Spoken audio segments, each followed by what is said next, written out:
ধন্যবাদ আশিক ভাই। আমি প্রথমেই কবি নজরুলের ভাষায় বলতে চাই যে আমাদের শিক্ষার ভাগ্যাকাশে আজকে কালো মেঘের ঘনঘটা, এ ঘোর শ্রাবণ নিশি কাটে কেমনে, হায় রহি রহি সেই পরিছে মনে। আমার সেই বিষয়টি এখন মনে পড়েছে যে কিভাবে হয়েছে। আমার এই 2026 বেচের এটা একটা বেচ নয়, এটা একটা মেধাবী ডিস্টার্ব এবং এটা কম্পিটেন্সি লস এবং এটা গিনিপিক একটা জেনারেশন হিসাবে আমরা এটাকে তৈরি করেছি। আমাদেরকে যে কোনো একটা বেচের বা যে কোনো একটা সময়ের শিক্ষার্থীদের শিক্ষাবিদ হিসাবে তাত্ত্বিকভাবে বা ব্যবহারিকভাবে যদি আমরা দেখি, যদি আমাদের সমালোচনা করতে হয়, সেই বেচের জীবনচক্র আমাদের দেখতে হবে। এই বেচকে যদি আমি কোহোর্ট অ্যানালিসিস বেশ কয়েকটা বেচের আমার পার্সোনাল ইন্টারেস্টের জন্য গবেষণা করতেছিলাম, এটা লঙ্গিটিউডিনাল গবেষণা, এবং কোহোর্ট অ্যানালিসিসে 2026 বেচ শুরু করেছিল তাদের শিক্ষাবর্ষ 2014 সালে, অর্থাৎ ক্লাস 1-এ 33 লাখ মোট ভর্তি হয়েছিল এবং তারা এই যে এইচএসসি দিচ্ছে মাত্র 12 লাখ, মাঝখানে 60 ভাগ কই গেল। কিন্তু এই 2014 সালে তাদের জীবন শুরু হয়েছিল কিভাবে, সে তখন একটি ইলেকশন ছিল, সেই ইলেকশনের জন্য প্রায় 532টি শিক্ষা প্রতিষ্ঠান আগুন দিয়ে পোলিং সেন্টার হিসেবে জ্বালিয়ে দেওয়া হয়েছিল। তৎকালীন গার্ডিয়ান, বিবিসি, বিভিন্ন নিউজে বলা হয়েছে তাদের শিক্ষা আবার কবে শুরু হবে। এই যে জীবনের শুরুতে যে ধাক্কা খেলো, তারপরে আমরা কি কোনো কাউন্সিলিং করি নেই। তারপরে দেখা গেল 2018 সাল আসলো, তারা ক্লাস 5-এ উঠলো, এই যে এইবার এইচএসসি যারা দিচ্ছে 5-এ উঠলো। তখন নিরাপদ সড়কের আন্দোলনে দুইজন শিক্ষার্থী যখন রমিজউদ্দিন এই যে উচ্চ বিদ্যালয়ে মারা যায়, সকল শিক্ষার্থীরা তখন এটা নিয়ে রাস্তায় নামে এবং তারা এখানে টানা 11 দিনের উপরে স্কুল বন্ধ এবং পুলিশের নির্যাতন, ট্রমা, অনেক কিছু তখন হয়েছে। কিন্তু তারপরে যেটা করতে হয় সেটার কোনো মেকআপ বা সেটার কোনো আমরা কাউন্সিলিং করিনি। তারপরে আসলো আমাদের 17ই মার্চ 2020 কোভিড-19, টানা 543 দিন স্কুল বন্ধ। পরের বছর তারা কিন্তু পিএসসি পরীক্ষা দিয়েছিল, সেই জেএসসিতে তারা সার্টিফিকেট পেয়েছে কিন্তু পরীক্ষা দেয়নি। তারা যখন ক্লাস 10-এ উঠলো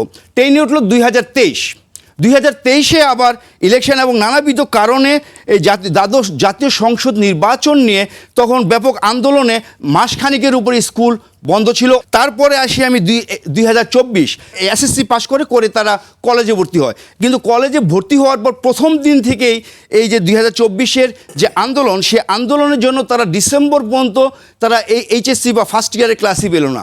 তাহলে এই যে একটা টোটাল শিক্ষা বেচের আমরা জীবনচক্র দেখলাম, এই জীবনচক্রে যদি আমরা দেখি যে এখানে দায় কার, এবং সরকারের অনেকগুলো পলিসি রয়েছে। এখন বলতে পারেন যে শিক্ষকদের ভূমিকা কি। 2011 সালে আমাদের শিক্ষার্থীদের শারীরিক ও মানসিক নির্যাতন নিষিদ্ধকরণে একটি নীতিমালা হয়েছে এবং এটা 2010-এর হাইকোর্ট বা সুপ্রিম কোর্ট একটা মামলার কারণে এই নীতিমালা করা হয়েছিল। এবং এই নীতিমালায় মোট 11 ধরনের শারীরিক শাস্তি, 2 ধরনের মানসিক নির্যাতনকে নিষিদ্ধ করা হয়েছে এবং এটাকে ফৌজদারি আইনে শাস্তিমূলক ব্যবস্থা করেছে। কিন্তু ঘটনা এখানে না, ঘটনা হলো এর ফলে শিক্ষকদের ট্রেডিশনালি, যেমন আমরা ছোটোবেলায় ছিলাম, বাবা স্কুলে গিয়ে বলে আসছে স্যারকে যে এই হাড্ডিগুলো আমার, মাংসগুলো আপনার, এই বেদ দিয়ে পিঠের মানুষ করে দেন। কিন্তু এই যে শিক্ষকরা এত দীর্ঘদিনের সেই 300-400 বছরের যে ট্রেডিশন, 2011-তে যখন তারা সেই অথরিটি হারালো, যে বেদ তাদের অথরিটি ছিল, কিন্তু এই অথরিটি বিকল্প আমরা রাষ্ট্র বা শিক্ষা ব্যবস্থা তাদের জন্য আমরা কিছু করলাম না করার কারণে শিক্ষকরা অনেকটাই শিক্ষার্থীদের ধমক দিতেও ভয় পাচ্ছে। এবং আমরা দেখেছি যে শিক্ষার্থীকে ধমক দেওয়ার জন্য কি হয়েছে বা এই ধরনের নানাবিধ ঘটনা ঘটেছে। এবং আমাদের দেশে খুব মজার কিছু আমাদের নীতিমালা রয়েছে, যেমন জাতীয় মানসিক স্বাস্থ্য আইন বা আমাদের জাতীয় মানসিক স্বাস্থ্য নীতিমালা, মনোসামাজিক কাউন্সিলিং একটা নীতিমালা রয়েছে, যে নীতিমালায় বলা রয়েছে যে এই ধরনের ঘটনার মধ্যে যারা যাবে সেই শিক্ষার্থীদের জন্য কাউন্সিলিং বাধ্যতামূলক, এবং এটা ইউকে বিভিন্ন দেশে আইন করে তাদের কাউন্সিলিং দিতে হয়। কিন্তু আমরা এই মেধাবী বেসটাকে কাউন্সিলিংয়ে না নিয়ে আমরা কি করলাম, তাদেরকে আমরা ব্লেম গেম শুরু করলাম।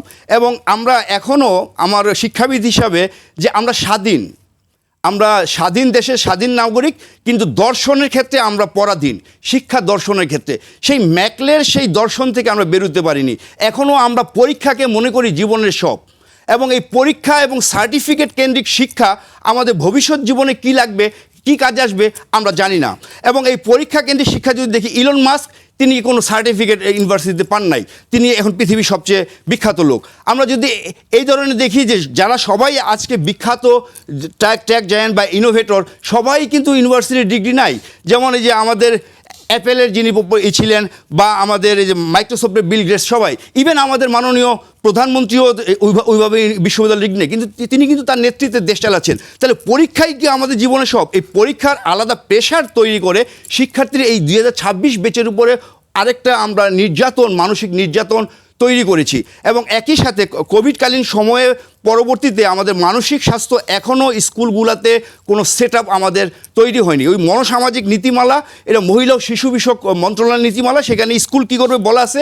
এবং 2011 সালের আমাদের মানসিক ও শারীরিক শাস্তি যে নিরোধ নীতিমালাতে বলা রয়েছে যে এই মানসিক কাউন্সিলিংয়ের বিষয়টা স্কুলের অর্থে করবে। এখন কোন স্কুল তার অর্থ ব্যয় করে আলাদা করে কাউন্সিলার এনে বা একজন সাইকিয়াট্রিস্ট এনে সেখানে বা ডাক্তার এনে সেই ব্যবস্থা করে নেই।